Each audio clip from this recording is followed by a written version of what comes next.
Hey, gang. So many of you probably don't know that I also have a daytime gig. Man does not live by karaoke alone. And so my daytime gig is as a preacher of sorts. I'm a chaplain in a retirement home. And we've been doing a preaching series on pillars of faith, so examples of holiness that we want to lift up and tell a little bit about their lives and things. And I had the good fortune of preaching today on Hildegard of Bingen. And so I want to share that sermon with you because I had a lot of fun preparing it. And she's a very insightful lady. So I'm going to do the best to try to recreate what I did today for the congregation. So I have a confession to make. I'm in love. I have had a crush, a massive crush, for some time now, on a 12th century nun by the name of Hildegard of Bingen. And I'd like to tell you all about her. So, when I was researching her, it seems that everybody who tells her story tells it the same way. They always tell it by starting at the end of her life first. And that does seem to be the most appropriate place to start, because there was an event that took place at the end of her life that pretty much captures who she was as a person and what she stood for. And so she lived to be 81 years old. She was a nun, a 12th century nun. She was an abbess, the head of a monastery, convent, if you will. And she lived to be 81, which in the 12th century, that's something. Okay, when you think about that in today's years and you adjust for inflation, carry the one, it's like 120, all right? So for most people, she was the oldest person that they knew. And she was kicked out of the church when she was 80. So you may think, what on earth would an 80-year-old woman do to get kicked out of the church? I'm glad you asked, because this is a good story, right? So Hildegard was friends with everybody.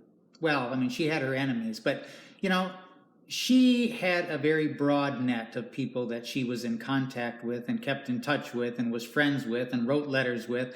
And, and it was a cross-section of humanity. It was religious people, it was civil leaders, it was poor people, it was rich people, it was good people, it was seedy people.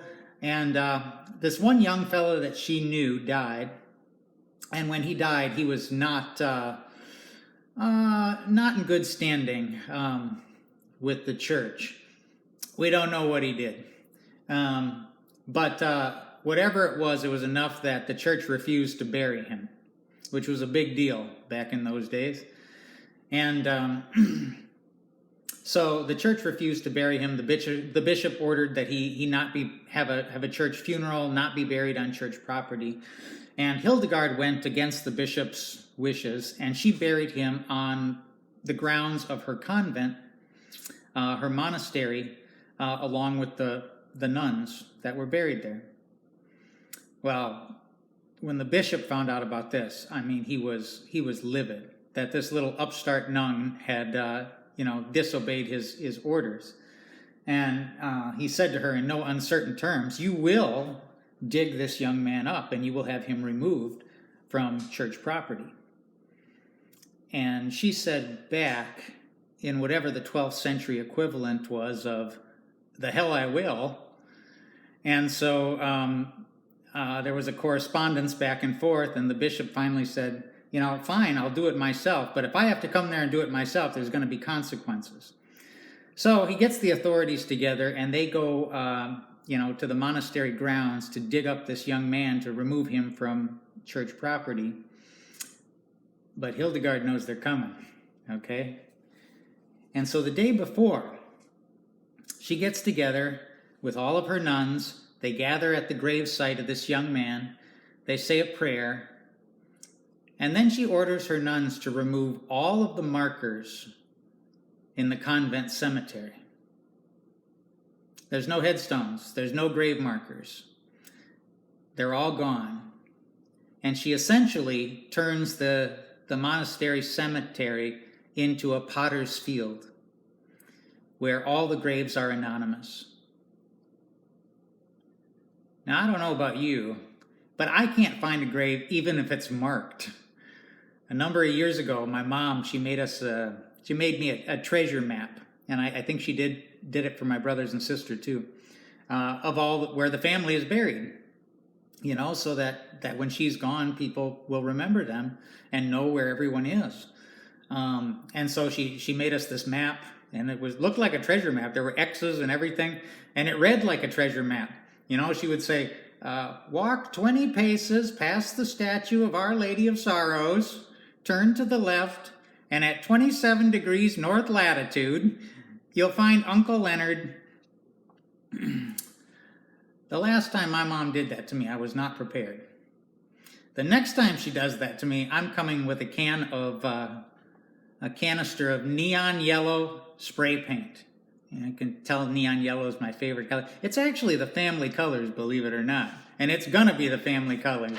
You know, that's the coat of arms, right? But I'm telling you, I'm going to fix that problem once and for all. When I'm done, you're going to be able to find my Uncle Leonard from outer space. Okay? The astronauts will be saying, if you look over to your right, you'll be able to see the Great Wall of China. And if you look over to your left, you'll be able to see Orion's Uncle Leonard. So, but I digress. Back to Hildegard, all right?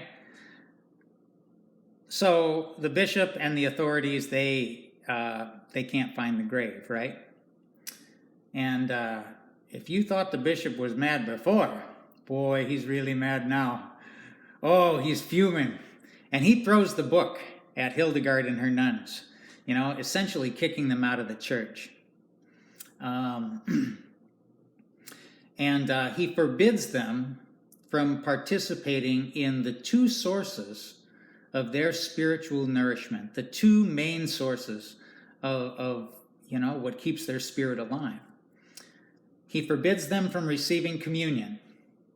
Now, in the 12th century, this is a big deal, okay? And he forbids them from making music. Hildegard herself was a composer. She composed many original pieces of music. And her convent was filled with music all the time. People flocked to her convent for the music.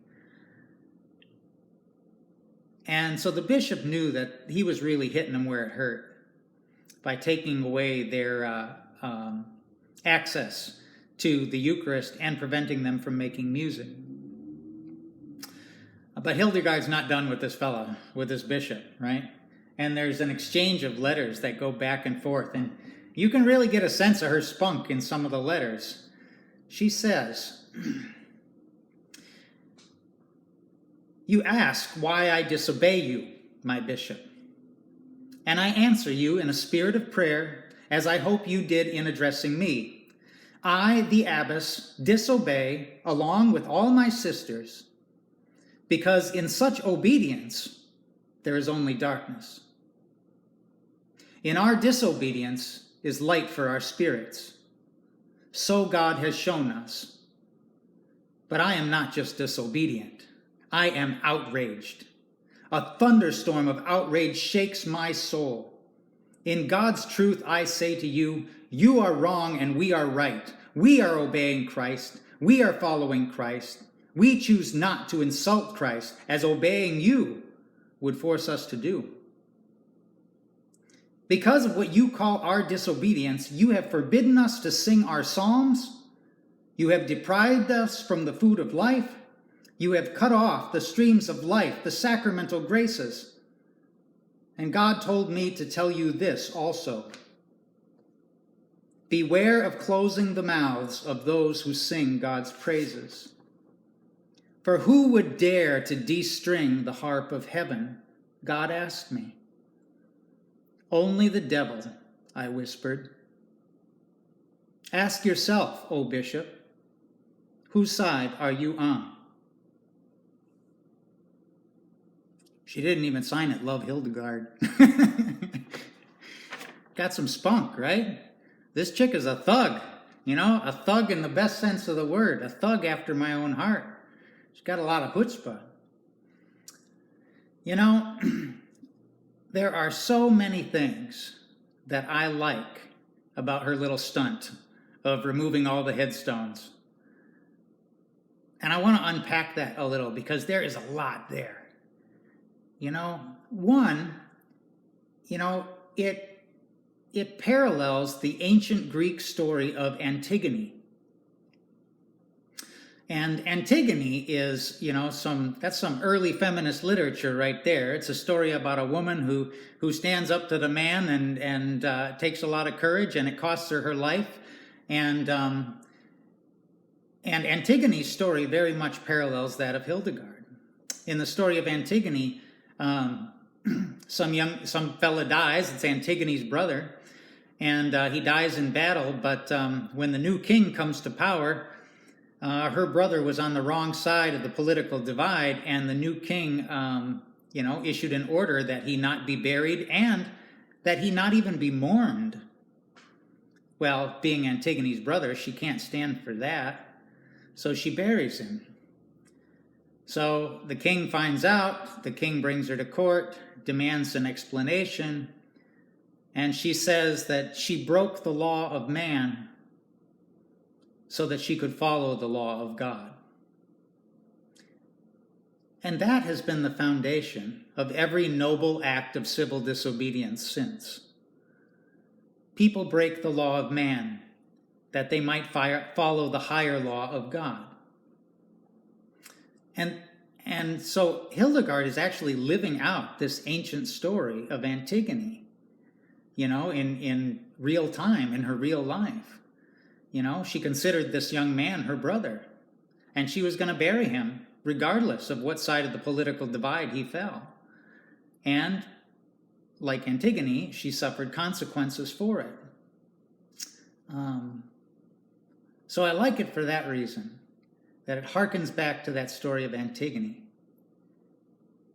I also like it because in her protest, she enlisted the help of the dead. The communion of saints, if you will. She enlisted the help of the dead to perform an act of mercy that would benefit the living. That's cool. That's really cool. And it also makes you think, what does it mean to respect the dead? Some people might say that, her removing all of the headstones, all of the grave markers was an insult, to the holy people that were buried there. But that's not the way she saw it. She saw it as it's an act of solidarity. That if you desecrate one grave, you desecrate them all. And to make that statement, she made them all the same. All the graves were the same. All for one and one for all. She didn't have that saying back then, but that's what she was saying. Or, in the words of another famous theologian, whatsoever you do to the least of my people, you do to me. So I thought that was a very cool part of her protest. This act of solidarity where they were all in it together, in one big pauper's grave, one potter's field, saints and sinners alike. We're all in this world together, saints and sinners alike. And there's not a lot of difference between the saints and the sinners,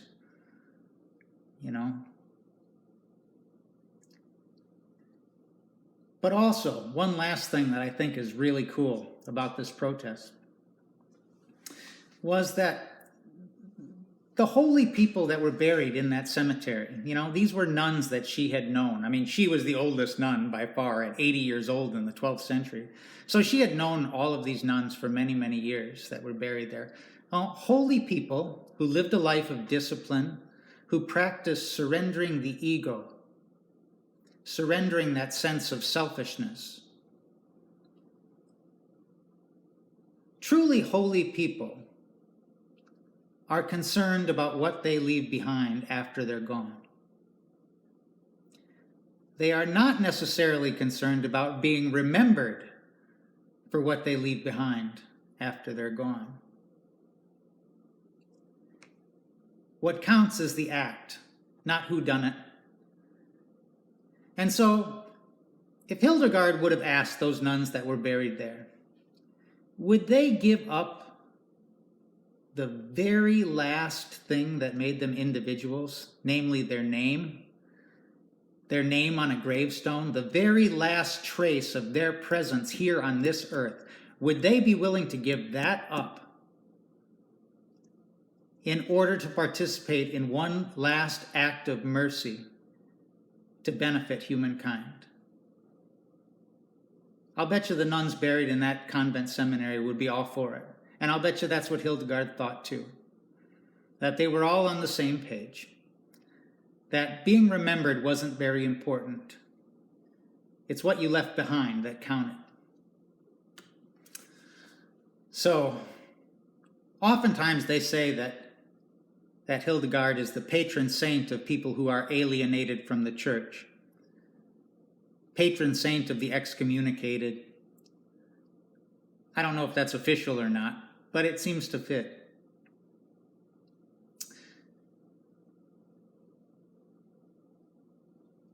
Hildegard was also the patron saint of the late bloomers. And this is where we get into her life a little bit. And I appreciate stories of late bloomers. At this point in my life, my God, I'm almost pushing 50, you know? So I feel more drawn to these kinds of people. But here are some of Hildegard's accomplishments. She was a polymath. Okay, that means that she had expertise in a number of different disciplines. In her life, she had written 9 books covering topics such as medicine, diet, exercise, psychology, human sexuality, botany, cosmology, and these were thick books too. Like her medical books were over 300 chapters by themselves. 70 poems, 72 songs, and a play. She left behind sketches, paintings, countless sermons and letters. And this is where it gets cool. She didn't do jack squat until she was in her mid-40s. She lived under the direction of a very strict abbess before her. She didn't have access to a lot of learning, just very basic stuff. She didn't have permission to do a lot. She didn't have a lot of contact with the outside world. And as soon as she became abbess herself, things changed. And she changed the way the convent was run. And everything that she had been storing up in her heart for the last 40-some years, she just let it out. And she didn't hit her stride until she was in her 70s in terms of what she produced. And it had been building up in her for a while because, Hildegard had visions. She had visions from a very early age. She kept them to herself. That was probably part of the reason she was sent to the convent, is because she kind of had these religious sensibilities. But very early on, she learned that these visions were not something that were welcome, and, they shouldn't be shared. And so she kept them to herself. And as she, lived in the cloistered convent, she kept these visions to herself. They were of 2 kinds. She had 2 kinds of visions. One was just like a vision of the divine, of light, of warmth. And she said it took away all her pain and all her sadness, and it was completely indescribable. Words did not do it justice. And so she responded to these visions with art and with music. And her art and her music was completely original because she didn't have any influences. She didn't have a lot of exposure to other art and to other music. It just came completely from inside her. And so she responded to these visions with art and music. But she also had another kind of vision. And those visions were of intuitive knowledge of how things worked. You know, kind of like how people have intuitive knowledge of how a car engine works. You know, they never really studied car engines, but they just kind of know how it works. Well, she had this kind of knowledge about everything, you know, an intuitive knowledge of how the cosmos functioned, an intuitive knowledge of how plants grew, an intuitive knowledge of the human body and how it worked. And this became a source of like her expressions in words. You know, she would dictate. She had one friend, a guy, you know, one priest that was her confessor who actually joined her in her convent. He was the only guy there. And he became her secretary because he did have the advantage of being able to read and write Latin pretty well. And so she dictated a lot to him. So she wrote all of these things down about, you know, medicine and, you know, herbs and, you know, the medicinal uses of plants. And she put these to the test. You know, there was an infirmary on the convent grounds, and sick people from the community were often brought to them, and she healed them, and she gained a reputation as a healer. So she had these two kinds of visions. But it wasn't until she was in her mid-40s that she had a powerful vision that said, it's time for you to speak what you see. And she resisted because her whole life she had learned not to speak about what she saw. And she learned that something happened when she refused to do what she believed was God's will. If God said write, she's supposed to write. And when she refused, when she held it inside her, she became physically ill. Today, scholars think that she suffered from migraines. But they were completely incapacitating. She would be in bed for days, you know. And it reminds me of that verse from one of the Gnostic Gospels, the Gospel of Thomas, that says, if you bring forth what is inside you, it will save you. If you do not bring forth what is inside you, it will destroy you. And Hildegard knew that from personal experience. If she brought forth what was in her, it would save her. If she suppressed what was inside her, it would destroy her. Now, how's that a lesson for our modern world? You know, that's something that we need to hear in our day and age. You know, what we suppress will destroy us. You know, I think Fred Rogers said it best. You know, whatever we can mention, we can manage. Anything that's mentionable is manageable. And Hildegard learned that.